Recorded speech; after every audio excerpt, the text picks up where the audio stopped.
बिस्मिल्लाहिर्रहमानिर्रहीम, अस्सलामुअलैकुम and a very good morning public. मैं आपको खुश आमदीद कहूँगी। मैं हूँ अर्मिला हसन। उम्मीद करते हैं जी आप बिल्कुल ठीक ठाक होंगे, मज़े में होंगे, आपकी सुबह अच्छी हुई होगी।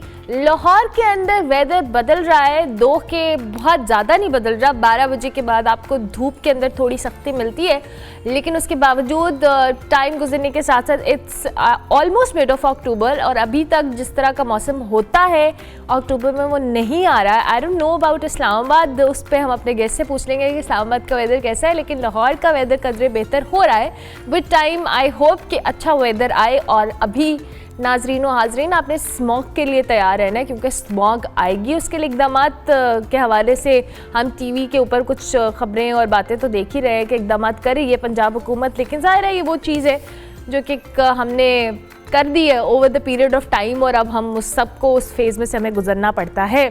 दूसरी जानिब जी, हमारे मुल्क के अंदर बड़ी इंपॉर्टेंट एक्टिविटी का आगाज़ होने जा रहा है। आज 23वां इजलास है शंघाई ताउन तंजीम का, जो कि आज से इस्लामाबाद में होने जा रहा है, जिसमें मुख्तलिफ ममालिक के जो वज़रा हैं, उसके साथ साथ अगर हम बात करें तो वज़ीर ख़ारिजा हैं, चीन, रूस, काज़ाख्स्तान, किर्गिस्तान, ताजिकिस्तान के वज़ीर आज़म, ईरान के नायब सदर और इंडिया के वज़ीर ख़ारिजा शरीक होंगे। कल चीन के जो प्राइम मिनिस्टर है उनकी आमद भी हुई और तारीखी आमद हुई। उनके इलेक्ट होने के बाद वो पहली दफ़ा पाकिस्तान आए हैं। 13 मुआहदे साइन हुए हैं। गवादर एयरपोर्ट का वर्चुअल इफ्तिताह हुआ है और ये जो कॉन्फ्रेंस हो रही है इस्लामाबाद के अंदर, इस हवाले से हम चूँकि बात भी कर रहे थे बहुत दिनों से, और इस दौरान जो PTI के एहतजाज की कॉल थी वो भी वापस ले ली गई है, जिस पर अच्छा एक इम्प्रेशन जा रहा है कि जी मुल्क के अंदर एक इतनी इंपॉर्टेंट सरगर्मी जारी है उसके हवाले से, और इसकी इंपॉर्टेंस के हवाले से भी बात करेंगे।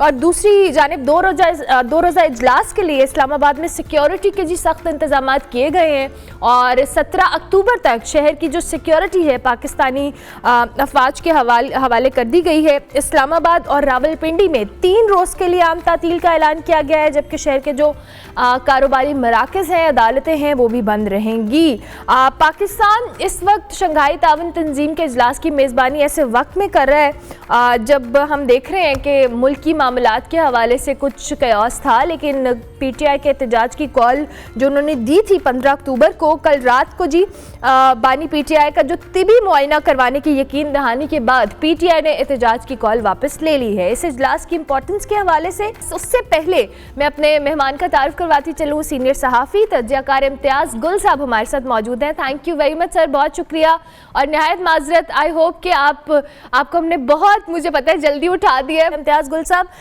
ये एक बड़ा इंपॉर्टेंट इवेंट है और बहुत इंपॉर्टेंट इजलास है जिसे पाकिस्तान होस्ट कर रहा है। आप सबसे पहले तो इसकी इंपॉर्टेंस के हवाले से बताइएगा, क्या समझते हैं, कितनी पॉजिटिव एक एक्टिविटी होने जा रही है आज? इस नौइयत के जो इवेंट्स होते हैं, कॉन्फ्रेंसें होती हैं, किसी भी मुल्क के लिए एक एजाज़ की बात होती है। उसमें उस मुल्क का तशख़्ख़ुस जो है उभर के सामने आता है और कम से कम जो 11 ममालिक के लोग यहाँ पे वज़रा और हेड्स ऑफ गवर्नमेंट यहाँ शिरकत कर रहे हैं, उन्हें ये एहसास होता है कि ये मुकम्मल तौर पे एक फ़ंक्शनल मुल्क है। उसमें और भी बहुत सारे मसाइल हैं। 2 दिन से कराची और लाहौर से जिस नौइयत की ख़बरें आ रही थी लड़कियों के हवाले से, सहाफ़ियों के हवाले से, उससे कतई नज़र इस नौइयत के वाक़या इवेंट्स बहरहाल मुल्कों की तारीख़ में बड़े अहम होते हैं और इनका बुनियादी मकसद होता है उस मुल्क को शोकेस करना, उसको पेश करना एक नॉर्मल मुल्क के तौर पे जहाँ पे बिज़नेस चल रहा है, और इसके ज़रिए बिज़नेस एक्टिविटी और बाहमी ताल्लुकात जो हैं उसमें मज़ीद इजाफ़ा होता है। तो इस लिहाज से बहुत अच्छी बात है। बहुत अरसे के बाद पाकिस्तान में इस नौइयत का एक कॉन्फ्रेंस हो रही है। ठीक है, बहुत अरसे के बाद पाकिस्तान में इस नौइयत की कॉन्फ्रेंस हो रही है।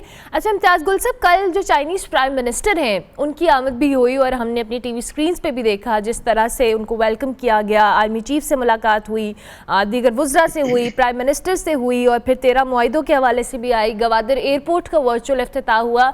चाइनीज़ प्राइम मिनिस्टर की आमद को आप कैसे देखते हैं? अहम दौरा है, ज़ाहिर है 11 साल के बाद कोई वज़ीर आज़म आया। 2015 में सदर शी जिनपिंग आए थे, उससे पहले और वज़ीर आज़म उसके बाद नहीं आए।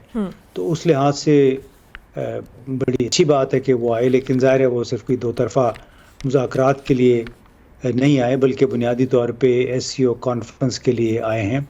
तो ये हमारी पूरी रियासत के लिए, तमाम इदारों के लिए यकीनन एक लम्हा फ़िक्रिया है, बल्कि भारत में तो ये हमारे लिए एक ताना भी बना हुआ है कि 2015 में आला तरीन सतह पे एक चीनी रहनुमा आया, यानी शी जिनपिंग, और उसके बाद कहीं जाके अब वज़ीर आज़म आए। उससे पहले 2 मरतबा वज़ीर ख़ारजा आए हैं। तो उससे भी ये ज़ाहिर होता है कि बाहर से पाकिस्तान को किस नज़र से देखा जाता है। जहाँ जो अहम ममालिक होते हैं, बहुत करीबी जिनके रवाबित होते हैं, वहाँ पे तो सदर और वज़ीर आज़म हर साल 2 साल के बाद, 3 साल के बाद दौरे करते हैं। लेकिन हमारे यहाँ चलें, इस पे भी शुक्र करना चाहिए कि चीनी वज़ीर आज़म पहुँच आए हैं, कि ये कॉन्फ्रेंस हो रही थी SCO, और ये उनको एक मौका मिल गया यहाँ पे आने का। अब देखना ये है कि ये जो आपने 13 मुआहदों की भी बात की, मुलाकातें तो होती रहती हैं। चीनी बड़े मेहमान नवाज लोग हैं, बड़े धीमे लहजे के लोग हैं, वो मनफी बातें नहीं करते हैं, वो उन्हें कोई बात अच्छी भी नहीं लगती तो उसका इजहार बड़ी मुश्किल से वो करते हैं। हमारे हाँ उसके बिल्कुल बरक्स है। सब ने मुंह खोले होते हैं, जहाँ कैमरा नज़र आता है, माइक नज़र आता है, अपने ख्यालात का इजहार शुरू कर देते हैं। और इस बात पे चीनी बड़े नाराज़ भी होते हैं कि आपने 10 साल हो गए, CPEC गेम चेंजर की रट लगा रखी है, लेकिन आप क्या वाकई अपने मुल्क को तब्दील कर पाए हैं CPEC मुआहदों के ज़रिए? ये एक बहुत बड़ा सवाल है जो हमसे चीनी माहिरीन करते रहते हैं। तो अल्लाह करे कि इस कॉन्फ्रेंस के ज़रिए और ये दो तरफ़ा जो मुआहदे वगैरह हो, मुआहदे भी नहीं है बल्कि ये तो MOUs हैं, यानी मफाहमती यादाश्तें हैं। इसमें आम तौर पे 5-10% MOUs पे, मफाहमती यादाश्तों पे अमल दरामद होता है। अल्लाह करे कि 20% पे हो जाए, पाकिस्तान के लिए अच्छा होगा।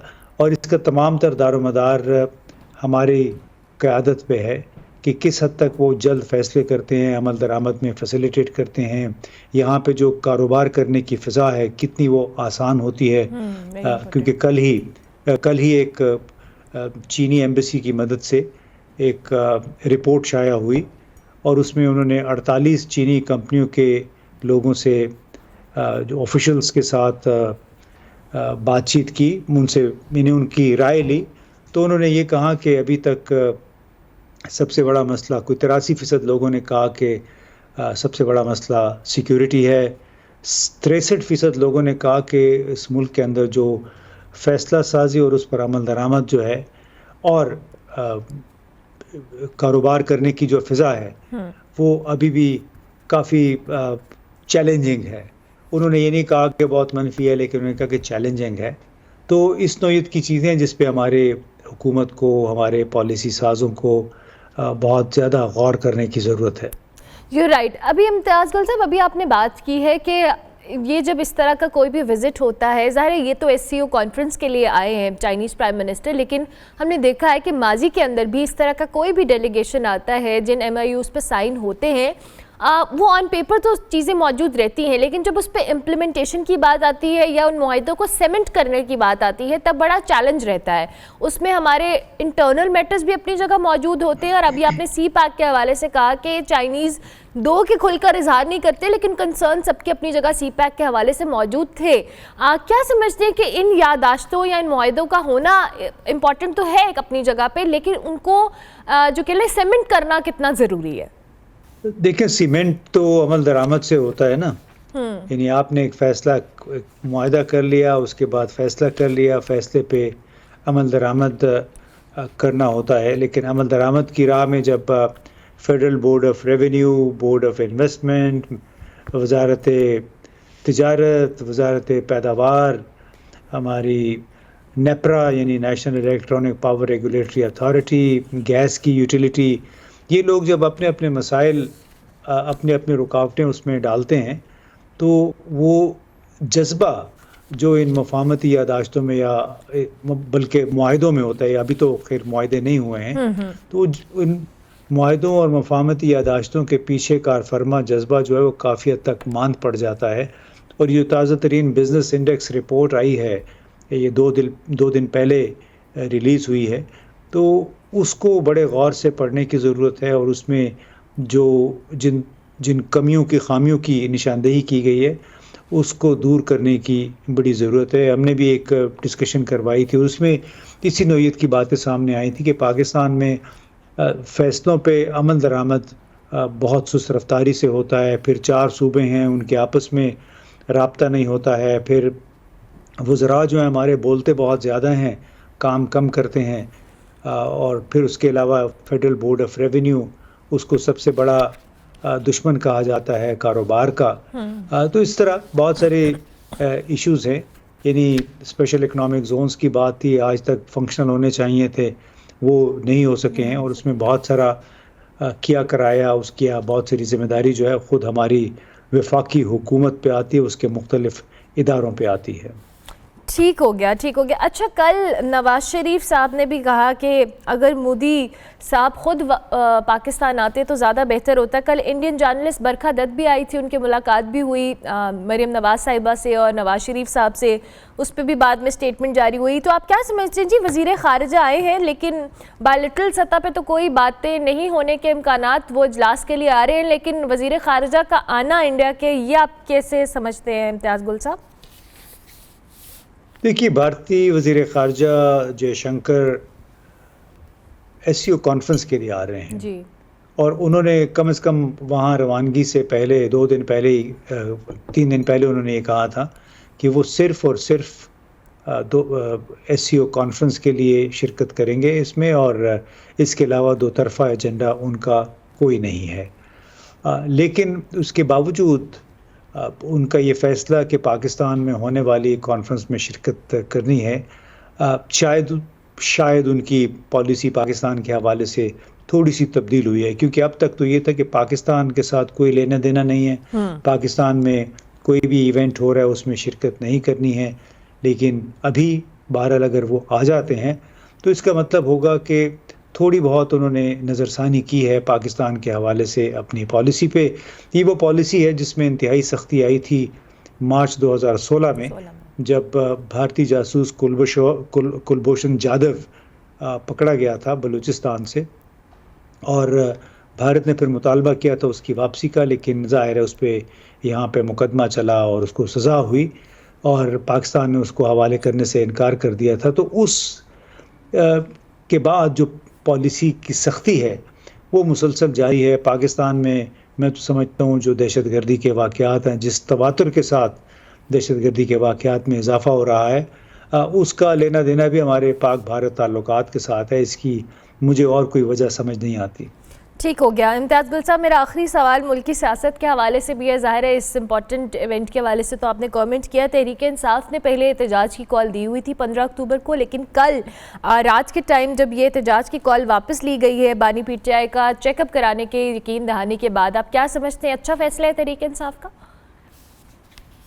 बिल्कुल ऐसे ही करना चाहिए था उन्हें। यानी दाखिली सियासत और हमारी जो बैरूनी खारजा सियासत है उसको थोड़ा सा बिल्कुल अलग रखना चाहिए, और ख़ास तौर पे ऐसे मौके पे जब इस्लामाबाद के दिल में इतनी बड़ी बैनुल-अक़वामी कॉन्फ्रेंस होने जा रही है, तो यहाँ पे खामख़ा ये तासुर पैदा करना कि हमने एहतजाज के लिए आना ही आना है, वो कोई मुनासिब बात नहीं थी। मेरा अपना ख़्याल था कि वो इससे पहले ही कॉल ऑफ कर देते, और अब उन्होंने कर दिया है। चलें, इस पे भी उनका शुक्रगुज़ार होना चाहिए। लेकिन दूसरी तरफ ज़ाहिर है पार्टी का अपना एक मौक़िफ़ है, उस पर वो हर तरफ उनको बेशुमार उनको शिकायतें हैं इसी एडमिनिस्ट्रेशन से, जो एडमिनिस्ट्रेशन अपनी इज़्ज़त, मुल्क की इज़्ज़त रखवाने के लिए उनसे कह रही है कि आप ये एहतजाज न करें। तो होता यह है कि ताली दो हाथों से बजती है। ये नहीं हो सकता कि आप एक तरफ से मुसलसल ज़्यादतियाँ करते रहें, कानून की ख़िलाफ़ वर्जियाँ करते रहें, और दूसरी उसी पार्टी से फिर आप तवक्को करें कि वो आपकी खातिर, आपके इमेज की खातिर जो है वो अपना एहतजाज रजिस्टर न करवाए। तो ये ज़िम्मेदारी दोनों फ़रीक़ैन पे, दोनों तरफ आयद होती है। इसमें सिर्फ PTI का कसूर नहीं था। अलबत्ता मैं फिर कहूँगा कि इस मौके पे कम से कम ये 2 दिन PTI को इस नौइयत के एहतजाज का ऐलान ही नहीं करना चाहिए था, क्योंकि एक काम जो आप नहीं करना चाहते, दिल से भी नहीं करना चाहते, उसका ऐलान करने की ज़रूरत क्या है। ठीक हो गया। थैंक यू वेरी मच इम्तियाज़ गुल साहब, बहुत शुक्रिया कि आपने अर्ली इन द मॉर्निंग हमें ज्वाइन किया। सीनियर सहाफ़ी तजज़ियाकार इम्तियाज़ गुल साहब हमारे साथ मौजूद थे। जी, शंघाई ताउन तंजीम का इजलास होने जा रहा है आज इस्लामाबाद में, उस हवाले से भी कमेंट करे थे और उनके मुताबिक तहरीक इंसाफ का बड़ा अच्छा फैसला है कि ऐसे मौके के ऊपर जो कॉल ऑफ किया है उन्होंने एहतजाज, ये एक अच्छा इकदाम है पार्टी की जानिब से। हम ब्रेक लेंगे, ब्रेक के बाद वापस आएंगे। आप देखते रहिए गुड मॉर्निंग पब्लिक।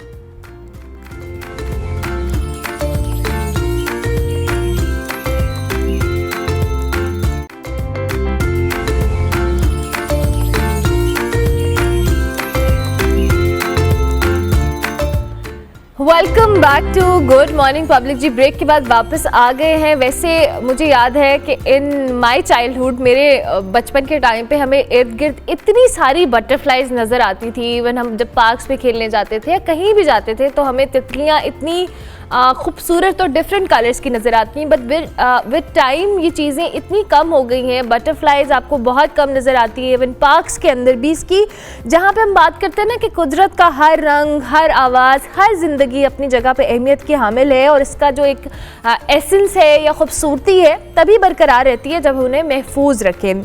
तितलियाँ यानी बटरफ्लाइज की हम बात करें, माहौल में खूबसूरती का बायस होने के साथ साथ फूलों की पॉलिनेशन में भी बहुत हेल्प करती हैं और एक नेचुरल बैलेंस रखने में भी बड़ा इंपॉर्टेंट रोल अदा करती हैं। लेकिन अनफॉर्चुनेटली बढ़ती हुई आबादी की बात करें, पॉल्यूशन की बात करें, कुदरती वसाइल की कमी की बात करें, क्लाइमेट चेंज की बात करें, तितलियों की अहमियत के बारे में जो आगाही है उसकी कमी की बात करें, ये सारे फैक्टर्स हैं जो इन तितलियों की कमी का बायस बन रही हैं। इसी मकसद के लिए हमारे साथ एक ऐसी खातून मौजूद हैं जो इनको कह लें कंजर्व करने के हवाले से बड़ा काम कर रही हैं। शीरी अब्दुल्ला आज हमारे साथ मौजूद हैं, जो गुज़िश्ता 22 सालों से कराची में तितलियों को बचाकर आज़ाद कर रही हैं और ये बड़ा ज़बरदस्त काम कर रही हैं। साथ साथ ही बटरफ्लाई क्लब भी चलाती हैं। इनके इस क्लब के हवाले से भी बात करेंगे जहाँ मुख्तलिफ स्कूल्स के बच्चों को तितलियों के हवाले से, देखभाल के हवाले से और उनको आज़ाद करने के हवाले से तरबियत भी देती हैं। कंजर्वेशनिस्ट हैं एंड चीफ प्रोग्राम मैनेजर हैं बटरफ्लाई इफेक्ट की शीरी अब्दुल्ला इस वक्त हमारे साथ मौजूद हैं। अस्सलाम वालेकुम, गुड मॉर्निंग, कैसी हैं आप? वालेकुम अस्सलाम, गुड मॉर्निंग, अल्हम्दुलिल्लाह। प्रोग्राम में दावत देने का शुक्रिया। आपने हमें ज्वाइन किया, आपका बहुत शुक्रिया।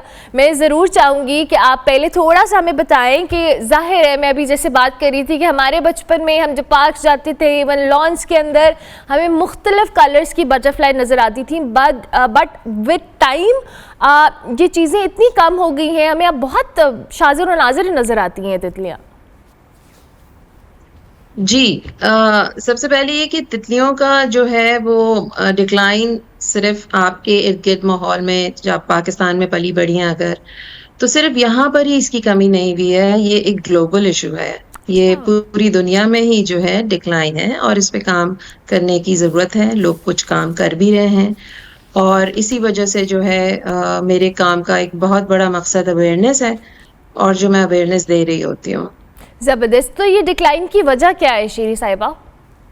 देखिए, डिक्लाइन में 3 बहुत इंपॉर्टेंट फैक्टर्स होते हैं। एक तो ये आपका क्लाइमेट क्राइसिस होता है और आपका हैबिटेट लॉस होता है, पेस्टिसाइड्स का यूज़ होता है। ये 3 बहुत इंपॉर्टेंट फैक्टर्स हैं। बदकिस्मती से इंसानों की जो ज़रूरियात हैं वो बहुत ज़्यादा हमने बढ़ा ली हैं और हमारे पास रिसोर्सेज उतने नहीं हैं, तो लिमिटेड रिसोर्सेज हैं और हमारी नीड बहुत ज़्यादा बढ़ चुकी है। तो इसमें देखें, बढ़ती हुई आबादी है और हमारे यहाँ किसी किस्म के लैंड रिजर्व्स हम नहीं छोड़ रहे हैं। हम कोई नेगेटिव स्पेसिंग नहीं है, हर जगह इमारतें हैं और ये तितलियाँ जहाँ पर आती हैं, फॉर इंस्टेंस जो जंगली पौधों पे आती हैं, उन पे जो जिन इकसाम की तितलियाँ आती हैं, उनके पास अब वो पौधे उस तरीके से मौजूद नहीं हैं जिस पे कि वो अंडे दें और उनकी साइकिल चल सके। तो ये बहुत सारे फैक्टर्स हैं।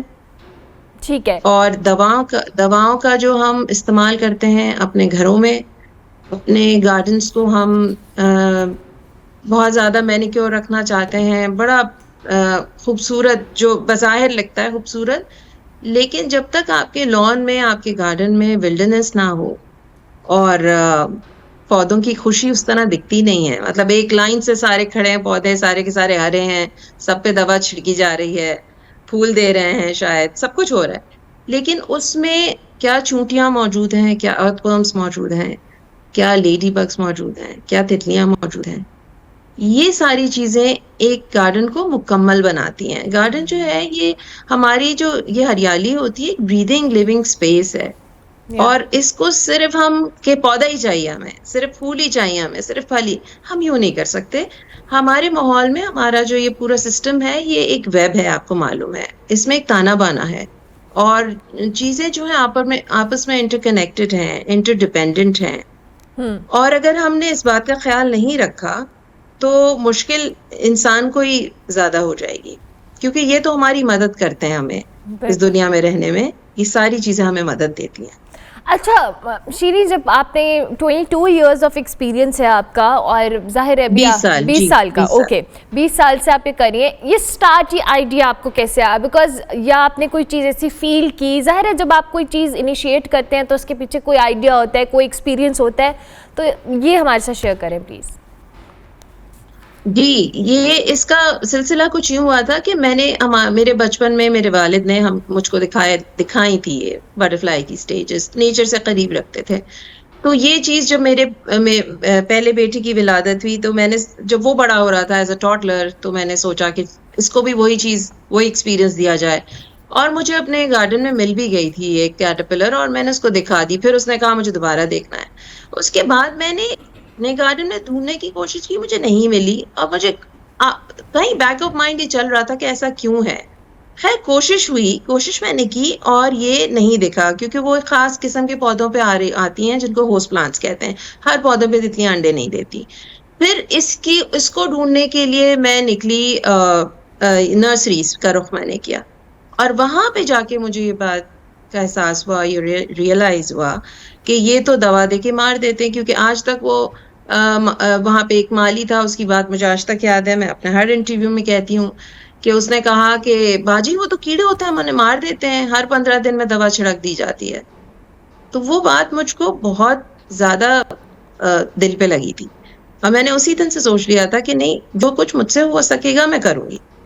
और फिर 2007 की बात है, अवेयरनेस सेशन मेरा पहला था, जो कि अर्थ डे पे था, 22 अप्रैल मैंने दिया था, और उसके बाद ये सिलसिला शुरू हुआ।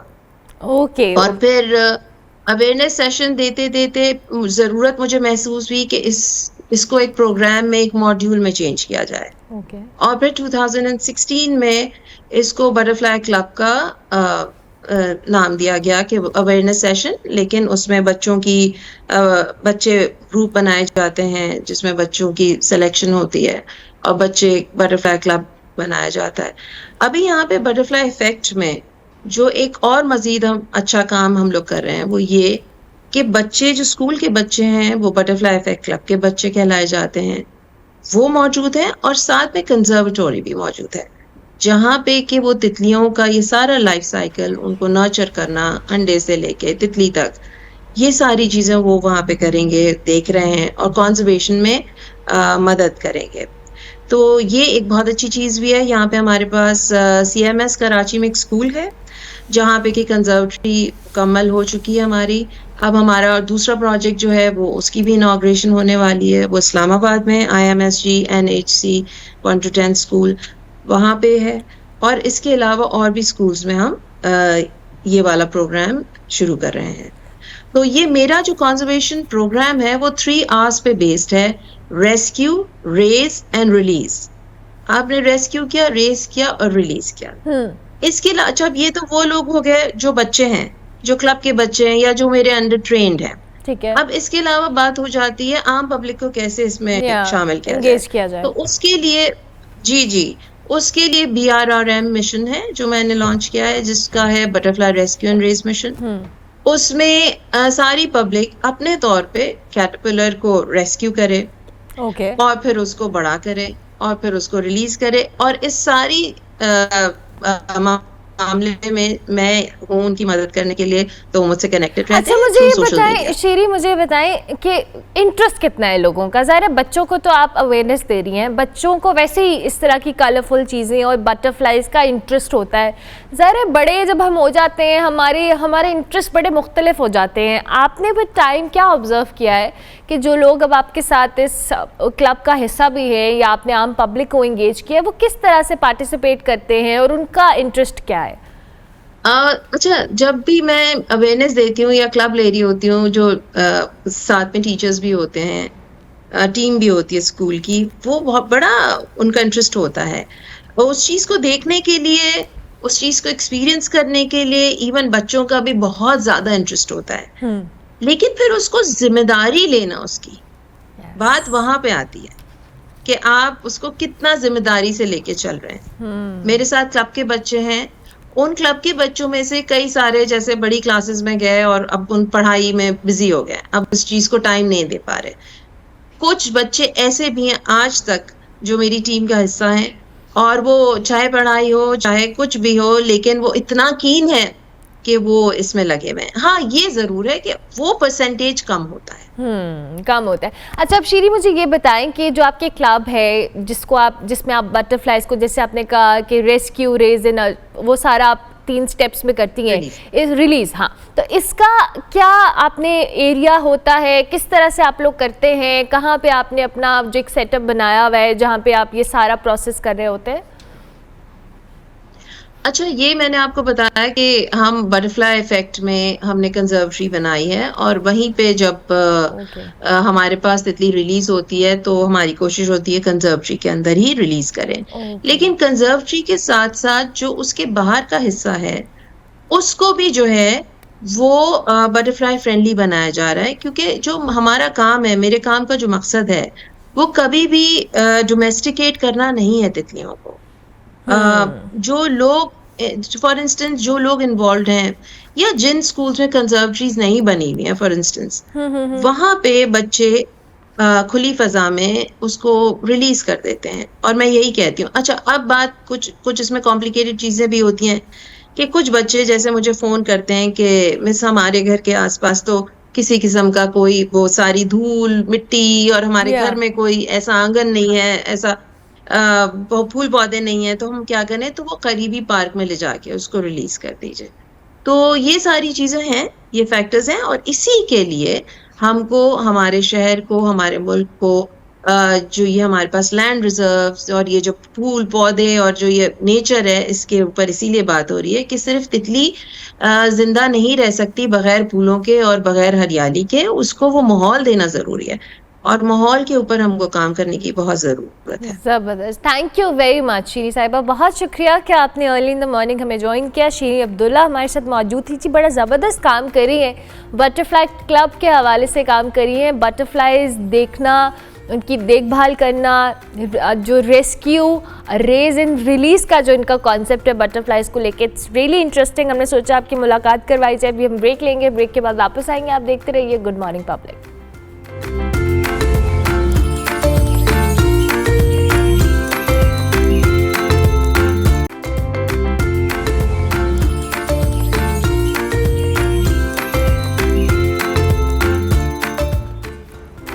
Welcome back to good morning public जी। प्रोग्राम का दूसरा हिस्सा है, मैं आपको खुशामदीद कहूँगी। आगे बढ़ते हैं और पाकिस्तानी एक हीरो से आपकी मुलाकात करवाते हैं। पाकिस्तानी लिफ्टर जो है नो दस्तगीर बट, इन्होंने कॉमनवेल्थ पावर लिफ्टिंग चैंपियनशिप में क्लासिक के बाद इक्विप्ड क्लास में भी 4 मेडल्स अपने नाम करके एक नई तारीख रकम की है।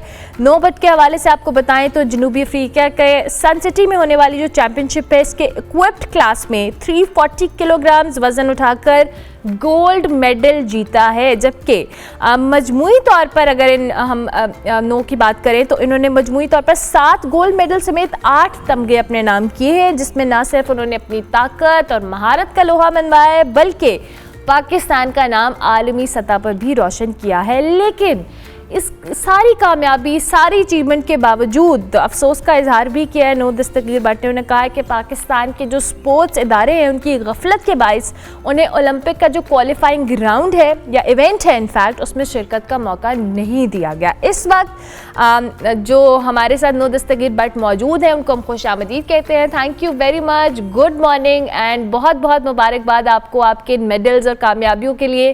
कैसा लग रहा है नो आपको, कैसे हैं आप? आपको बहुत बहुत मुबारकबाद। कैसा लग रहा है जीतकर इतने सारे मेडल्स, इतनी सारी कामयाबी? अल्हम्दुलिल्लाह, सबसे पहले तो अल्लाह ताला का जितना शुक्र अदा किया जाए वो कम है कि इससे मुझे भी इज्जत दी और मेरे मुल्क को भी जो है वो इज्जत से नवाजा। और बिल्कुल ये मेरा पावर लिफ्टिंग में डेब्यू था। मैंने इंटरनेशनल लेवल पे पहली बार पावर लिफ्टिंग में जो है मैंने पार्टिसिपेशन की और पहली बार में ही अल्हम्दुलिल्लाह अल्लाह ताला ने हमें गोल्ड मेडल से, कॉमनवेल्थ के टाइटल से नवाजा है। और आई थिंक ये किसी भी स्पोर्ट्स में पहली बार हुआ है कि एक ही बंदा जो है वेट लिफ्टिंग में भी कॉमनवेल्थ गेम्स का चैंपियन है और पावर लिफ्टिंग में भी कॉमनवेल्थ का चैंपियन हुआ। डेफिनेटली ये बड़ी अच्छी और ज़बरदस्त बात है। थोड़ा सा इस चैम्पियनशिप के हवाले से बताएं। जैसे आपने कहा कि ये आपका डेब्यू था, कैसा एक्सपीरियंस था आपका ओवरऑल? आपको आपकी ट्रेनिंग, आपकी टेक्निक्स, आपकी स्ट्रैटेजीज का कितना प्लस पॉइंट रहा इस पूरे कंपटीशन में? बिल्कुल कुछ डिसएडवांटेज हुए हैं, जिसमें एक ब्रॉन्ज मेडल है, उसमें मुझे डेडलिफ्ट में जो है एक टेक्निकल इशू की वजह से जो है लिफ्ट फेल दे दी गई, जिसकी वजह से जो है ना मेरा वहाँ पे ब्रॉन्ज मेडल है। तो मेरा ख्याल है कि इस पर अगर मजीद मैं काम करूं तो एशिया का भी कंपटीशन आ रहा है जो कि दिसंबर में है उज़्बेकिस्तान में। तो आई थिंक मैं कि नेक्स्ट ईयर तक जो वर्ल्ड चैंपियनशिप जर्मनी में हो रही है वहाँ पे पावर लिफ्टिंग में जो है वर्ल्ड का मेडल ले सकता हूँ, बिकॉज मेरे रास्ते तो इन्होंने बंद किए हुए हैं वेट लिफ्टिंग में। तो आई थिंक मैं पावर लिफ्टिंग में जो है आगे कंटिन्यू करूँगा। इंशाल्लाह आप करेंगे। अच्छा, ये जो कंपटीशन हुआ भी है जिसमें आपने कहा कि इक्विप्ड क्लास है जिसमें आपने 4 मेडल्स, गोल्ड मेडल्स जीते हैं, ये थोड़ा सा मैं इस कैटेगरीज के हवाले से भी बताएं। बेसिकली कॉमनवेल्थ क्लासिक जो है उसमें आपको कोई पट्टियां, कोई चीज पहनने की इजाजत नहीं होती और कॉमनवेल्थ इक्विप के अंदर आपको डिफरेंट थिंग्स के साथ जो है इक्विप करके आपको पहन के वेयर करके आपको फिर जो है वेट उठाना होता है, आप सपोर्ट ले सकते हैं। तो ये 2 इवेंट थे जो कि एक 8 से 10 को हुआ और एक 11 से 13 को हुआ। तो ये अलग अलग जो थे वो टाइटल थे कॉमनवेल्थ के दोनों। तो ये अल्हम्दुलिल्लाह दोनों में जो है अल्लाह ताला ने हमें टोटल में गोल्ड दिए। ज़बरदस्त। तो नो मुझे बताएं कि आपकी ट्रेनिंग, आपकी सारी फैसिलिटीज़ कैसी हैं जहाँ पे आप ट्रेनिंग करते हैं? ज़ाहिर है ये बहुत टेक्निक और आपकी स्ट्रेंथ का काम है, उसके लिए आपको बड़े जो कह लें टॉप क्लास किस्म की ट्रेनिंग भी चाहिए होती है। जी बिल्कुल, टॉप क्लास ट्रेनिंग के साथ तो आपको रिकवरी भी चाहिए होती है और मेरा इस स्टेज पे पहुंच जाना वो सिर्फ जो है लाहौर नेशनल हॉस्पिटल और एक्टिवेट हमारी एक टीम है जिनके साथ मैं काम कर रहा हूँ, उन्होंने जो है मुझे स्पॉन्सर किया और मैं इधर आया हूँ। और हमारे जो नेशनल हॉस्पिटल के डॉक्टर रिजवान आफ्ताब हैं, इन्होंने हमें ऑन बोर्ड लिया हुआ है, अच्छा नदीम को भी लिया हुआ है, मुझे भी लिया हुआ है और एथलीट जो पाकिस्तान के हैं उनको उन्होंने लिया हुआ है। उनको वो जो है वो स्पॉन्सर भी कर रहे हैं, उनका ट्रीटमेंट भी कर रहे हैं कि अगर हमें कोई इतनी हार्ट रेट में अगर कोई इंजरी होती है तो वो हमें जो है सपोर्ट कर रहे हैं इस चीज़ में। और इवन कि मुझे यहाँ पे भेजने के पीछे भी जो है नेशनल हॉस्पिटल और डॉक्टर आफ्ताब साहब का जो है बहुत बड़ा हाथ है। तो मेरा ख्याल है कि जिस तरह हमारे पाकिस्तान में जो हालात हैं उसके बावजूद इस तरह के जो स्पॉन्सर्स हैं अगर वो हमें मिलते रहें और डिफरेंट एथलीट्स को मिलते रहें तो आई थिंक ये एक बड़ा मोराल इससे हाई रहता है कि हम एटलीस्ट इंटरनेशनल कंपटीशन में पार्टिसिपेशन करते रहते हैं कि हमें अगर स्पोर्ट्स बोर्ड नहीं फंड दे रहा तो हम एटलीस्ट इंटरनेशनल इंडिपेंडेंट जाके आप जो है ना अपने मुल्क को जो है रिप्रेजेंट कर सकते हैं। डेफिनेटली बड़ी अच्छी बात है। अच्छा, मुझे ये बताएं कि रिकवरी के लिए आपको अगर आप एक कंपटीशन में पार्टिसिपेट करते हैं तो कितना टाइम रिक्वायर्ड होता है? जो मेरी वेट कैटेगरी, क्योंकि मैं एक बहुत ज्यादा हैवी वेट कैटेगरी में हूँ तो मुझे जो है एटलीस्ट 1 वीक चाहिए, लेकिन क्योंकि कंपटीशन बैक टू बैक था, विद इन 3 डेज था, तो मुझे जितनी मैं रिकवरी कर सकता था तो मैंने की, लेकिन अनफॉर्चुनेटली फिर भी वो टोटल नहीं हो पाया जो कि मैं चाह रहा था। लेकिन क्योंकि रिकवरी जो था वो उसके लिए बहुत कम टाइम था तो इसलिए आई थिंक वहाँ पे जो क्विक में था उस तरह का अच्छा टोटल नहीं हो पाया। ठीक हो गया, ठीक हो गया। अच्छा मुझे नूर ये बताएं कि अभी आपकी जानिब से ये शिकवा किया गया था कि आपको ओलंपिक क्वालिफाइंग इवेंट में शिरकत का मौका नहीं दिया गया, ये क्या मामला है? देखिए मेरे खिलाफ जो है ना इस पे बहुत सारी बातें हुई हैं, बहुत ज़्यादा क्रिटिसाइज भी किया गया कि मैं फिट नहीं था, मैं ओलंपिक पे जाने के काबिल नहीं था। आई थिंक मैंने इंटरनेशनल लेवल पे हमेशा प्रूव किया, 10 साल हो गए। अगर आप मेरी हिस्ट्री निकालें तो मैंने कोई ऐसा प्लेटफॉर्म नहीं जहाँ पे मैंने पाकिस्तान के लिए मेडल नहीं लिया। तो मेरा ख्याल है कि मेरी जो अचीवमेंट्स हैं वही ये प्रूव है कि मैं ओलंपिक्स के लिए जो था वो तैयार हूँ, और अभी भी ये मेडल जो मैं लेकर आया हूँ आई थिंक ये इस चीज़ का सबूत है कि अगर ओलंपिक में भेजा जाता तो डेफिनेटली हम मेडल के साथ ही वापस आते। यानी ये ओवरवेट होने की वजह से आपको कहा गया है या कैटेगरी का मसला था, क्या रीजन दिया आपको इदारों ने, स्पोर्ट्स इदारों ने? नहीं अदारों का हमारा दरअसल ये इशू था कि अदारे जो थे उन्होंने अपनी जो जिम्मेदारी थी वो नहीं निभाई, जिनमें क्या कहते हैं सिर्फ पाकिस्तान वापडा जो है उन्होंने मुझे सपोर्ट किया और अभी भी वो मुझे सपोर्ट कर रहे हैं। लेकिन अनफॉर्चुनेटली जो पाकिस्तान स्पोर्ट्स बोर्ड है उन्होंने भी थोड़ा बहुत सपोर्ट करने की कोशिश की, लेकिन जो पाकिस्तान वेट लिफ्टिंग फेडरेशन है वो हम उनके साथ पैचअप करने के लिए काफी कोशिश कर रहे हैं, लेकिन अनफॉर्चुनेटली वो नहीं करना चाह रहे हमारे साथ। और इवन के जिन देश में मैं यहाँ पे कॉमनवेल्थ भी हूँ, पाकिस्तान में नेशनल वेट लिफ्टिंग चैंपियनशिप हो रही है जिसमें मुझे पार्टिसिपेट करने नहीं दिया गया। और मेरे जो छोटा भाई है हंजला दस्की जो कि खुद भी इंटरनेशनल चैंपियन भी और नेशनल चैंपियन भी लगातार 5-6 साल से, उसको भी जो है पार्टिसिपेट नहीं करने दिया जस्ट बिकॉज ऑफ दैट कि हम जो है इनके सामने जो है सर नहीं झुका रहे। ये चाहते हैं हम इन्हें माफीनामे लिख के दें, तो हम नहीं लिख के दे रहे, तो ये हमें जो है पार्टिसिपेट भी जो है नहीं करने। अच्छा नू, ऐसा क्या मसला है जो वो इतना ज्यादा आपको कर रहे हैं, पुश करने की कोशिश कर रहे हैं कि आप पार्टिसिपेट ना करें, ऐसा क्या वजह हुई है? देखिए उनके मुताबिक उन्होंने जो मीडिया में आके कहा वो ये कि मैं जो एक बहुत ही अनापरिचित इंसान हूँ, मैं और मेरे वाले साहब हमने कॉमनवेल्थ गेम्स के बाद हम जो है बहुत एक नाम में आ गए, एटीट्यूड में आ गए, और मेरे वाले साहब ही मेरी जिंदगी बर्बाद करें, जबकि उन्हीं की वजह से आई थिंक मैं इस मुकाम पे, और अभी भी मुझे वही सपोर्ट कर रहे हैं, पहले भी वही कर रहे थे, अभी भी वही कर रहे हैं। तो इन्होंने कुछ बातें की हैं जिनके जो है अभी मैं जवाब देना चाहता हूँ, लेकिन अभी आई थिंक मैं अपने वाले साहब से डिस्कस करके फिर इंशाल्लाह इस चीज़ को हम जो है पब्लिकली जरूर लेकर आएंगे। ठीक हो गया। आगे मुझे बताएं नो, कौन से कंपटीशंस के लिए आप तैयारी कर रहे हैं, कैसी ट्रेनिंग जारी है, ये भी बताएं। इंशाल्लाह ताला मुझे पूरी उम्मीद है कि नेक्स्ट दिसंबर में, इसी दिसंबर में हम जो है Asian power lifting classic championship हो रही है जो कि उज्बेकिस्तान में हो रही है, और अगर हम यहाँ पे मेडल लेते हैं तो डेफिनेटली हमें जो है वर्ल्ड के लिए क्वालिफाई कर लिया जाता है। और जो वर्ल्ड चैंपियनशिप हो रही है पावर लिफ्टिंग की उसमें अभी 6 महीने हैं, जून में जो है वो जर्मनी में होगी। तो मुझे उम्मीद है कि जो इन्होंने रास्ता मेरा वेट लिफ्टिंग में बंद किया है उस चीज़ को मैं कवर जो है पावर लिफ्टिंग में कर लूंगा इंशाल्लाह, और वर्ल्ड में इंशाल्लाह ताला मेरा वादा है पूरे पाकिस्तान से कि मैं जून में जो है पाकिस्तान के लिए वर्ल्ड का टाइटल 100% चला लेकर आऊँ। इंशाल्लाह हमारी दुआएं विशेष आपके साथ हैं, अल्लाह ताला आपको कामयाब करे। इन द एंड बहुत सारे लोग आपके सपोर्टर्स भी हैं, आपकी फैमिली होगी, दोस्त होंगे, आपके फैंस होंगे, क्या कहना चाहेंगे उन्हें? जी अल्हम्दुलिल्लाह, आई थिंक किसी भी आई थिंक क्रिकेट के बाद अगर मैंने कॉमनवेल्थ गेम्स के बाद जो मैंने विन किया तो मुझे जितना प्यार पाकिस्तान में दिया गया, पाकिस्तान की आवाम ने, पाकिस्तान के लोगों ने जितना प्यार दिया, आई थिंक मेरा नहीं हाल किसी और प्लेयर को दिया। तो मैं सबका शुक्रगुजार हूँ, इन्हीं की जो है सपोर्ट और प्यार की वजह से अभी भी जो है मैं फाइट कर रहा हूँ और इंशाल्लाह करता रहूंगा। बस इन सब की जो है दुआएं और सपोर्ट चाहिए, इंशाल्लाह ताला मैं इंशाल्लाह पाकिस्तान को मेडल दिलाने से कभी भी पीछे नहीं हटूंगा। इंशाल्लाह। We are so proud of you नू दस्तगीर भाई, बहुत शुक्रिया। अल्लाह ताला आपको कामयाब करे और जिन कॉम्पिटिशन्स के लिए आप तैयारी कर रहे हैं उसमें भी आप कामयाब हों और पाकिस्तान के लिए मेडल लेकर आएँ। नो दस्तगीर भट्ट हमारे साथ मौजूद थे, इनसे आपकी मुलाकात करवाई। हम ब्रेक लेंगे, ब्रेक के बाद वापस आएंगे। आप देखते रहिए गुड मॉर्निंग पब्लिक।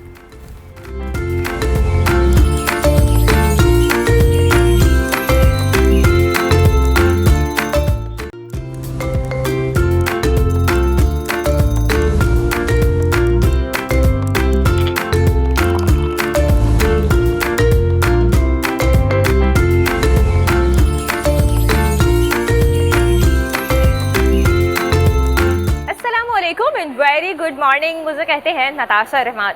तो नाज़रीन, आज की वीडियो ख़वातीन के लिए बहुत ज़्यादा इंटरेस्टिंग होने वाली है, क्योंकि कोई भी त्यौहार हो, तकरीब हो या किसी फंक्शन में जाना हो तो ख़वातीन जहां अपने लिबास का ख़ास ख्याल रखती हैं, वहीं वो मैचिंग ज्वेलरी को भी बहुत ज़्यादा प्रेफर करती हैं। तो ये मैचिंग ज्वेलरी ख़रीदने के लिए मुख्तलिफ जो जतन हैं वो किए जाते हैं, बाज़ारों के चक्कर लगाए जाते हैं और फिर खूबसूरत दिखने के लिए मैचिंग ज्वेलरी ख़रीद कर पहनी जाती है। तो ये मैचिंग ज्वेलरी जो आप ख़रीदती हैं ख़वातीन, ये कैसे तैयार की जाती है, कहाँ से आती है, क्या तमाम प्रोसेस है, ये आज हम आपको बताने वाले हैं। तो आइए हमारे साथ।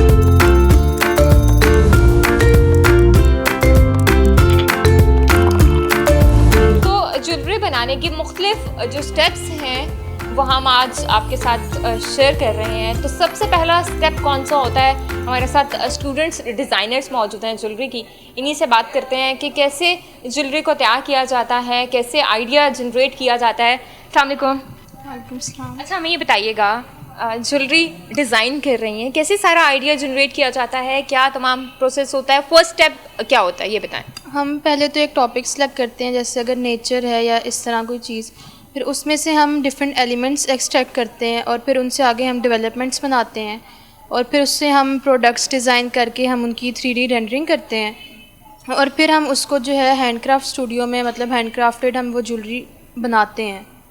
तो ये सारा प्रोसेस होता है हमारा। हाथ से बनी हुई ज्वेलरी बनाना आसान काम तो नहीं है। अभी क्या आप डिज़ाइन कर रही हैं हमें बताएंगे, और क्या क्या आप डिज़ाइन कर लेती हैं? मतलब लाइक लॉकेट्स होते हैं, फिर उसके अलावा चेन और लॉकेट होता है, फिर उसके अलावा वॉचेस होती हैं, फिर रिंग्स होती हैं, बहुत सारी चीज़ें होती हैं ज्वेलरी में। क्या डिज़ाइन आप कर लेते हो? अभी तक हमने पेंडेंट्स, रिंग्स डिज़ाइन की हैं, कफ्स डिज़ाइन किए हैं और इयररिंग्स डिज़ाइन किए हैं हमने, इसी तरह इसी सारे प्रोसेस से। अभी क्या डिज़ाइन कर रहे हो आप? अभी हम ये पेंडेंट है 3D ड्राइंग, हम उसकी रेंडरिंग कर रहे हैं जिसमें कैबिशॉन स्टोन्स और फेस्टेड स्टोन्स बनाए हैं हमने। अच्छा, स्टोन्स का भी कोई हिसाब रखा जाता है डिज़ाइन जब आप बनाते हो? तो स्टोन्स भी हम जो रियलिस्टिक डिपेंडेंट्स वगैरह होते हैं उनके हिसाब से हम साइजेस देखते हैं और स्टोन्स हम खुद बनाते भी हैं। स्टोन्स ख़ुद भी बनाए जाते हैं और पहले एक स्केच बनाया जाता है, फिर उसको 3D में कन्वर्ट किया जाता है। तो अभी नेक्स्ट स्टेप क्या है, उसकी तरफ चलते हैं। तो आइए हमारे साथ। अभी हम सेकेंड स्टेप पर मौजूद हैं। पहले स्केचिंग होती है, फिर उसके बाद कैप्शॉन जो स्केलिंग होती है, स्टोन्स की जो रगराई की जाती है वो काम किया जा रहा है यहाँ पे। नीटनेस कैसी होती है किसी स्टोन को ज्वेलरी में लगाने के लिए, वो तमाम प्रोसेस किया जा रहा है। इन्हीं से बात करते हैं, पूछते हैं कितने स्टेप्स होते हैं। अस्सलाम वालेकुम। 5 स्टेप्स होंगे इसके। किसी एक पत्थर को मतलब उसमें शाइन देने के लिए, उसको नीटनेस देने के लिए क्या कुछ किया जाता है, और क्या ये जो पानी निकल रहा है ये कोई केमिकल है, केमिकल यूज़ करते हैं? ज़्यादा पानी ये इम्पोर्टेंट इसलिए है क्योंकि अगर हम लगातार इस पे स्टोन को करते रहेंगे तो क्रैक हो सकता है, हीट प्रोड्यूस हो सकती है, तो उसकी वजह से स्टोन टूट सकता है। तो इसलिए पानी हर प्रोसेस में स्टोन बनाने के, लाइक जहाँ से भी हम स्टार्ट करेंगे, जब हम शेप देने लगते हैं, स्मूथ कर रहे हैं, इवन जब पॉलिशिंग करते हैं तब हम लोग को पानी ही नहीं यूज़ करते, लेकिन पॉलिश लगा के उसको पॉलिश करेंगे, लेकिन थोड़ी देर के लिए स्टे देंगे ताकि हमारा स्टोन जो है क्रैक ना हो जाए। अभी सिर्फ आप इसको स्टोन्स को डिज़ाइंस में कन्वर्ट? हाँ जी, अभी उनकी शेप्स बना रहे हैं कैबिशॉन में। लाइक राउंड में होता है, ओवल में होता है, पियर शेप होती है, उसको राउंड फॉर्म में कैबिशॉन कहेंगे। तो कितना टाइम लगता है ये सारा प्रोसेस में? जो ओवरऑल प्रोसेस है उसमें 20 मिनट्स लग जाएंगे, लेकिन लाइक शेपिंग में 5 मिनट्स हो गए, स्मूदिंग में हो गए, फिर बाद में इसकी सैंडिंग होती है, सैंडिंग के बाद देन पॉलिशिंग होती है, फिर उसके बाद मैन्युफैक्चरिंग की तरफ आप चले जाते हैं। फर्स्ट स्टेप में ये रॉ फॉर्म में पड़े हुए हैं यहाँ पे। इसमें सबसे पहले ट्रिमिंग होती है, इनको कट करके। ये रॉ फॉर्म में स्टोन्स हैं, कुछ और भी स्टोन्स वहाँ से उठा लेते हैं हम। ये डिफरेंट स्टोन्स हैं या इनकी कोई क्वालिटी है, नाम इनके क्या है? या सिंपल कॉर्ड्स है, ये सिंपल कॉर्ड्स, ये भी वही है। ठीक है जी। डिफरेंट जो स्टोन्स हैं पहले वो सादा शक्ल में होते हैं, उनको इस शक्ल में रॉ फॉर्म में होते हैं। ये जितने भी स्टोन्स होते हैं रॉ फॉर्म होते हैं, फिर उसके बाद उनको शेपिंग दी जाती है लाइक दिस, ठीक है। और फिर इस शेप में लाइक आपने जिस भी शेप में बनवाना है स्टोन, उसमें आप शेप कर देते हैं उसमें जी। फिर बाद में ये स्टिक है, डॉप स्टिक, इसके ऊपर पेस्टिंग होगी, देन हम इसको यहाँ पे स्मूथ करेंगे, देन सैंड पेपर से हम इसको मज़ीद जो इसके ऊपर स्क्रैचेस वगैरह होते हैं मशीन की वजह से यूज़ करने से थोड़े बहुत आ जाते हैं, उसको करेंगे सैंड पेपर से तो वो स्मूथ बिल्कुल हो जाएगा। फिर उसके बाद देन हम पॉलिशिंग करते हैं और फिर कंप्लीट हो जाता है प्रोसेस। ओके, तमाम जो प्रोसेस है वो कंप्लीट हो जाता है। अभी मैन्युफैक्चरिंग की तरफ हम चलते हैं, वहाँ जाके देखते हैं कि वहाँ काम कैसे हो रहा है और जो डिज़ाइनर्स हैं वो अपनी ज्वेलरी कैसे बनाती हैं। तो आइए हमारे साथ। अब जो थर्ड स्टेप ज्वेलरी बनाने का होता है वो मैन्युफैक्चरिंग होती है। तो यहाँ पर मैन्युफैक्चरिंग स्टूडेंट्स कर रही हैं, इन्हीं से बात करते हैं और पूछते हैं, ये बताइएगा कैसे ये शौक़ पैदा हुआ और जो मैन्युफैक्चरिंग का काम है ये मुश्किल नहीं लगता, कैसे करती हैं सारा? शौक़ तो बचपन से ही पैदा हो गया था कि आपको जैसा पता ही है पाकिस्तानी हाउस होल्ड्स में ज्वेलरी का स्पेशली और कपड़ों का कॉन्सेप्ट बहुत ज़्यादा होता है, शादी पे ज्वेलरी और ये वगैरह। तो पाकिस्तानी हाउस होल्ड्स में ज्वेलरी तो होती ही होती है। तो मदर से, सिस्टर से, उनसे सबसे शौक़ पैदा हो गया। और फिर जब शौक़ होता है आपको पता है तो फिर आपको बनाने का भी दिल करता है, पहनने का भी दिल करता है। तो ऐसे ही बस हमने इस डिपार्टमेंट में अभी ये किस चीज़ पे आप मैन्युफैक्चरिंग कर रही हैं, कौन सी ये है? एल्युमिनियम है, एल्युमिनियम जो मेटल होता है, और उस पे हमने सोइंग की हुई है, ड्रिलिंग की हुई है, और उसकी अभी हम उसके डिज़ाइंस दिखाएंगे, अपने कुछ डिज़ाइंस दिखाएं हमें। जी ज़रूर। ये जैसे हमने एल्युमिनियम का पेंडेंट बनाया है। कुछ और दिखाएं। ये ब्रास में हमारा पेंडेंट है। अच्छा, इन सब की कॉस्ट क्या पड़ जाती है आपको? इन सब की कॉस्ट एक तो स्पेशली शीट की कॉस्ट होती है, शीट वगैरह, और जो हमारा मटेरियल उसमें यूज़ होता है उसकी कॉस्टिंग होती है।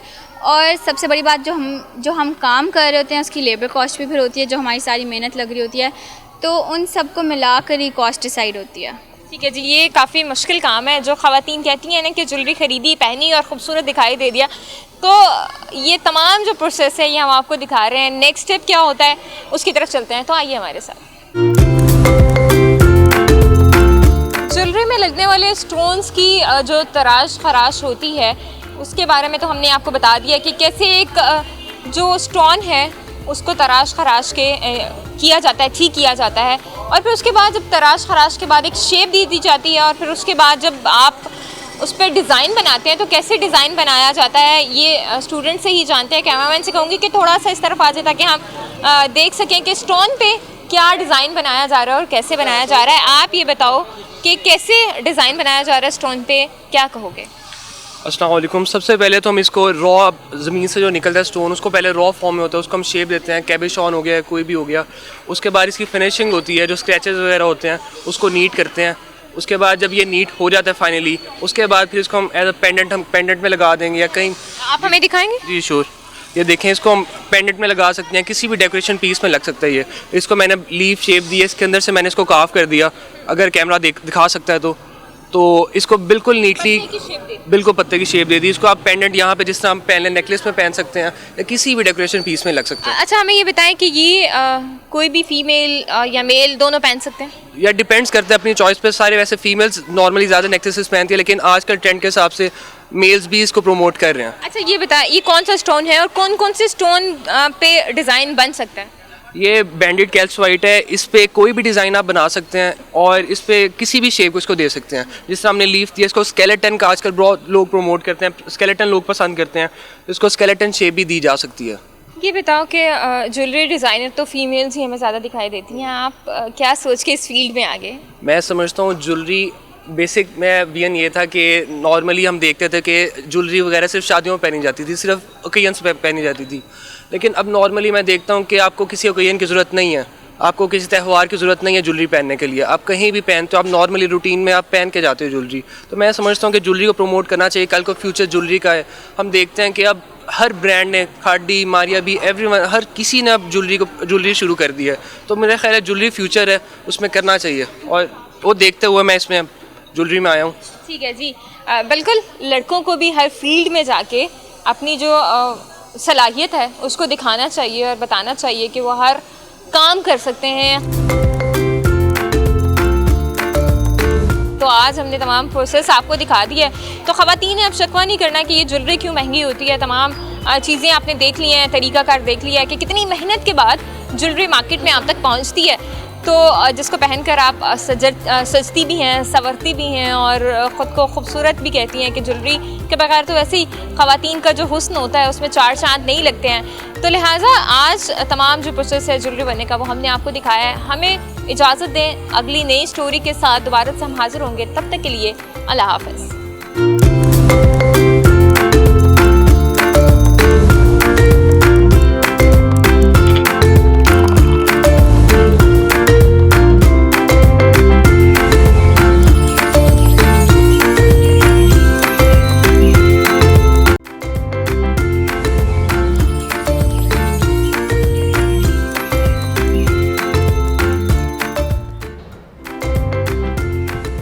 Welcome back to good morning public जी। प्रोग्राम का आखिरी हिस्सा है, बात होगी कुछ क्रिकेट के हवाले से। अभी ताज़ा तरीन अपडेट ये है कि पाकिस्तानी टीम ने टॉस जीतकर पहले बैटिंग का फैसला किया था, 17 पे 1 आउट है।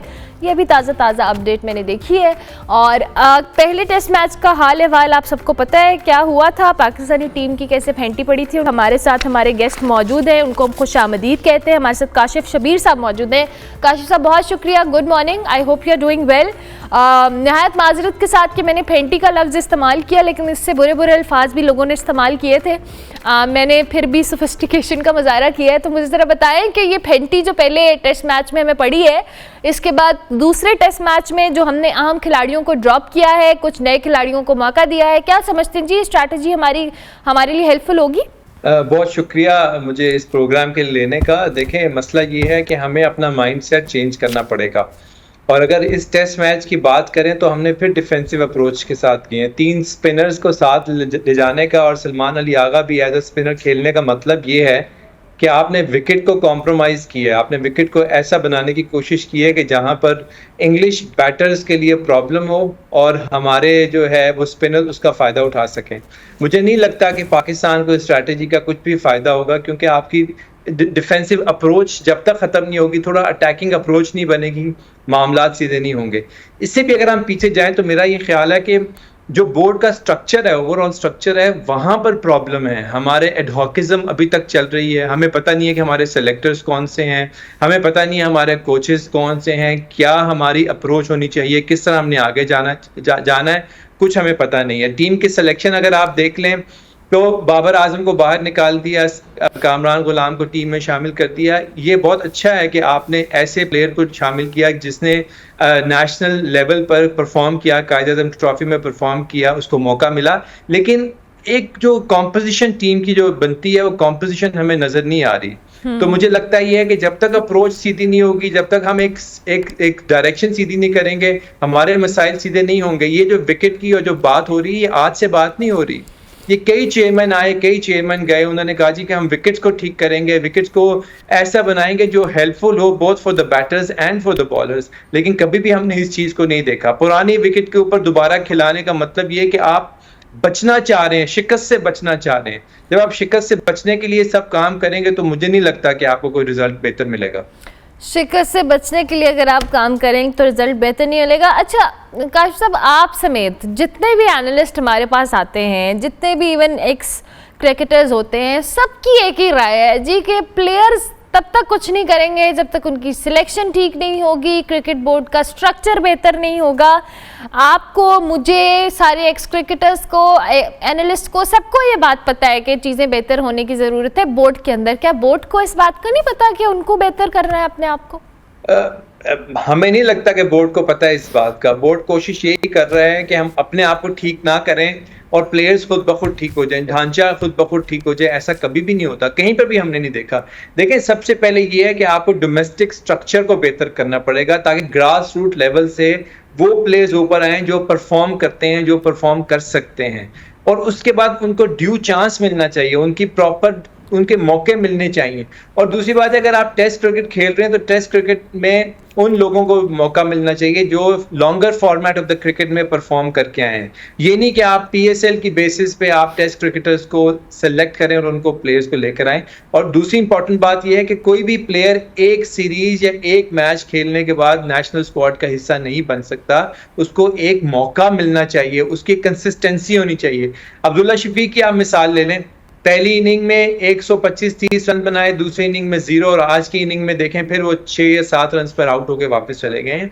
तो एक कंसिस्टेंसी जो है, that is what is lacking in Pakistan cricket team. और ये सब आता है फ्रॉम द बोर्ड। स्ट्रक्चर जब तक मजबूत नहीं होगा, ठीक नहीं हो सकते। आप ऑस्ट्रेलियन क्रिकेट देख लें, इंग्लिश क्रिकेट देख लें, आप इंडियन क्रिकेट देख लें, उन्होंने अपने बोर्ड के स्ट्रक्चर को ठीक किया, डोमेस्टिक सिस्टम को ठीक किया और आज वो प्रोग्रेस कर रहे हैं। आप वेस्ट इंडीज की मिसाल ले लें, आप बांग्लादेश की ले लें, श्रीलंका की ले लें, पाकिस्तान की ले लें, डोमेस्टिक वीक स्ट्रक्चर और आगे इंटरनेशनल टीम देखें उतनी वीक। वेस्ट इंडीज जो एक जमाने में काली आंधी होती थी, आज उस काली आंधी को देखें कहां पहुंच गए, क्योंकि उनका बोर्ड वीक हो गया है, बोर्ड का स्ट्रक्चर वीक हो गया है, कंसिस्टेंसी नहीं है बोर्ड में, एडहॉकिज्म है, एक चेयरमैन आया एक चेयरमैन गया, कॉन्फ्लिक्ट बिटवीन द प्लेयर्स, और ये सब चीजें सामने आ गई हैं। इसलिए मेरिट को प्रिवेल करना पड़ेगा, आपको एक लॉन्ग जो कहते हैं ना कि एक लॉन्ग टर्म पॉलिसी बनानी पड़ेगी, फिर आपका चीजें ठीक होगी। एडहॉकिज्म पे कभी भी कहीं पे भी कोई तरक्की नहीं कर सकता। लॉन्ग टर्म पॉलिसी, अच्छा ये तो आप उन क्रिकेट बोर्ड्स की बात कर रहे हैं, जैसे आपने वेस्ट इंडीज़ का जिक्र किया, ऑस्ट्रेलिया ने बहुत बेहतर किया, इसके अलावा भी अगर हम बांग्लादेश की टीम देखें, अफगानिस्तान की टीम देखें, जिम्बाब्वे की टीम देखें, ये वो टीम्स हैं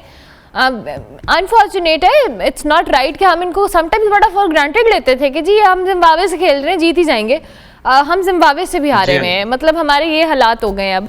तो काशिफ साहब, अब मसला ये है कि ये एक इंग्लैंड से हम टेस्ट मैच खेल रहे हैं और पहले जो टेस्ट मैच में हम एक पूरी इनिंग्स और 47 रन से हारे हैं।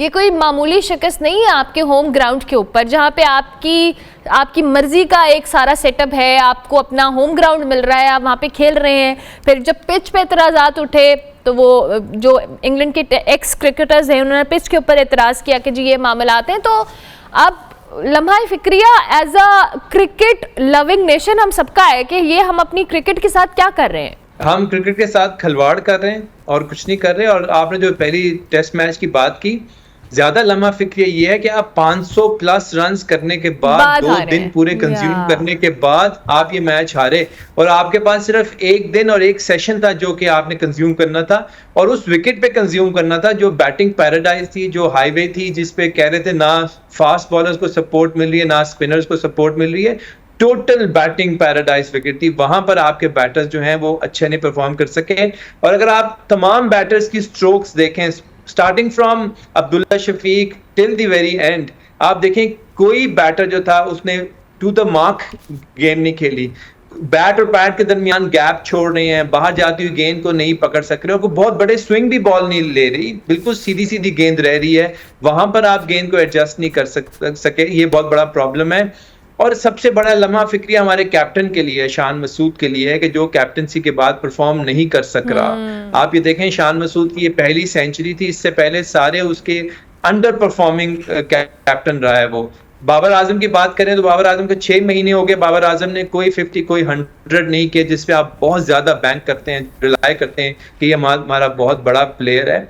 तो इसलिए प्रॉब्लम कहीं ना कहीं तो है। हमारे टैलेंट, हमें सबको पता है कि पाकिस्तान टीम में टैलेंट की कोई कमी नहीं है, लेकिन उस टैलेंट को ग्रूम करने के लिए प्रॉपर प्लेयर्स नहीं मौजूद जो उनको ग्रूम कर सकें। या तो इंटरनल कॉन्फ्लिक्ट है जिसकी वजह से प्लेयर्स एक दूसरे को नीचे दिखाने के लिए सब कुछ कर रहे हैं, या ये है कि ये सारे सही प्रैक्टिस नहीं कर रहे, तैयारी नहीं कर रहे, या विकेट का प्रॉब्लम है, समझ नहीं आ रही। बांग्लादेश के खिलाफ आप सोचें, बांग्लादेश के खिलाफ हम 2 टेस्ट मैचेस कंसेक्यूटिव हारे, और वहां पर भी यही हुआ। पहली इनिंग में आपने पहाड़ जैसा स्कोर इकट्ठा किया और सेकंड इनिंग में बिल्कुल कोलैप्स करके।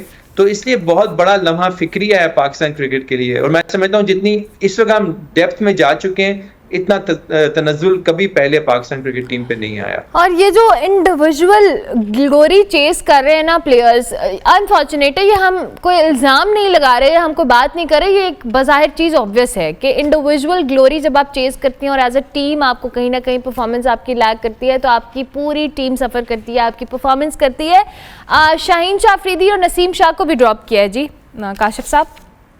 हाँ जी बिल्कुल, वो तो मेरे ख्याल है ठीक ड्रॉप किया शाहीन शाह अफरीदी को। शाहीन शाह अफरीदी देखें, उसकी फिटनेस का इशू उसकी इंजरी के बाद से, ऑस्ट्रेलिया के वर्ल्ड कप के बाद से वो चल रहा है। शाहीन शाह अफरीदी जो कि पहले 140 145 से नीचे बॉल नहीं करते थे, अब 120 130 के दरमियान में आ गए हैं। और शाहीन शाह अफरीदी तो शुरू के 3-4 ओवर के बॉलर रह गए, उसके बाद ना बॉल में वो ग्रिप है, ना स्विंग है, ना पेस है।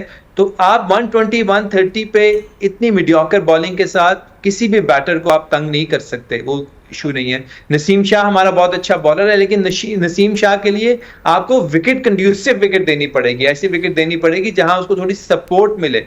बिल्कुल डेड ट्रैक के ऊपर वो भी बिल्कुल बेकार हो जाता है नसीम शाह भी। तो इसलिए ये तो मेरा ख्याल है ठीक है, उनको रेस्ट दिया गया, लेकिन एक मिक्स होना चाहिए, यंगस्टर्स प्लस एक्सपीरियंस का मिक्स होना चाहिए, और वो मिक्स जो है वो आकर खेले और फिर वो इम्प्रूव करे। उसके अलावा जो पाकिस्तान डोमेस्टिक में जो बॉल्स इस्तेमाल हो रही हैं वो ड्यूक की बॉल हैं, जो आप इंटरनेशनल क्रिकेट में खेलते हैं वो कूकाबुरा की बॉल से खेलते हैं, वहां पर भी डिफरेंस आता है, बॉल्स के अंदर भी डिफरेंस आता है। उस तरह की ग्रिप, उस तरह की स्विंग आपको नहीं मिलती। ड्यूक की बॉल थोड़ी ज्यादा स्विंग करती है, थोड़ी सीम उसकी उभरी हुई होती है एज कम्पेयर टू कूकाबुरा, तो वहां पर भी डिफरेंस आ रहा है बॉलर्स के लिए परफॉर्म करने का। तो ये सब चीजें, और मैं समझता हूँ सबसे बड़ा प्रॉब्लम ये है कि डोमेस्टिक में जो प्लेयर परफॉर्म करता है, जब उसको मौका नहीं मिलता इंटरनेशनल खेलने के लिए, सबसे ज़्यादा ट्रेजेडी की बात ये है, वहाँ पर वो डिसहार्ट होता है और फिर आप देखें कि वो प्लेयर जो हैं उस तरह की आगे परफॉर्मेंस हमें देते नहीं हैं। तो इसलिए ओवरऑल अब किस चीज़ को पकड़ें किस चीज़ को छोड़ें वाली बात है कि ओवरऑल हर चीज़ में इतने फुकदान है कि हमें इस पूरे स्ट्रक्चर को ठीक करना पड़ेगा अगर पाकिस्तान क्रिकेट टीम को आगे लेकर जाना। Thank you very much Kashif साहब, बहुत शुक्रिया। काशिफ शब्बीर हमारे साथ मौजूद थे जी। क्रिकेट के ऊपर हम तज्जिया दे रहे थे। We love cricket, we love our players, but unfortunately cricket के बारे में इस तरह से बात करते हुए कि ये तनज़्ज़ुली का शिकार है, टीम अच्छा परफॉर्म नहीं करी, हमारा स्ट्रक्चर ख़राब है, ये सारी बातें करने का मकसद यही है कि प्लीज़ ये वो वाहिद एंटरटेनमेंट है जो एज ए नेशन हम लेते हैं। दो कि अब दीगर स्पोर्ट्स को भी हम डिस्कस कर रहे हैं, that's a very good sign, but at the end of the day cricket के मामले में we are really sensitive nation. हमें इस चीज़ को बिल्कुल इस मौके पे नहीं लाना चाहिए कि हम सब कहीं ना कहीं क्रिकेट देखना छोड़ दें या क्रिकेट को फॉलो ना करें, बिकॉज हमारे प्लेयर्स हैं, हमारी अपनी टीम है, वी शुड ओन देम और हमें इनके मसाइल का हल करना है। प्रोग्राम का वक्त खत्म हो गया, इंशाल्लाह मेरी आपसे मुलाकात होगी कल। फीडबैक हमारे सोशल मीडिया हैंडल्स पर लाजमी दीजिएगा। कल तक के लिए मेरी तरफ से अल्लाह हाफ़िज़।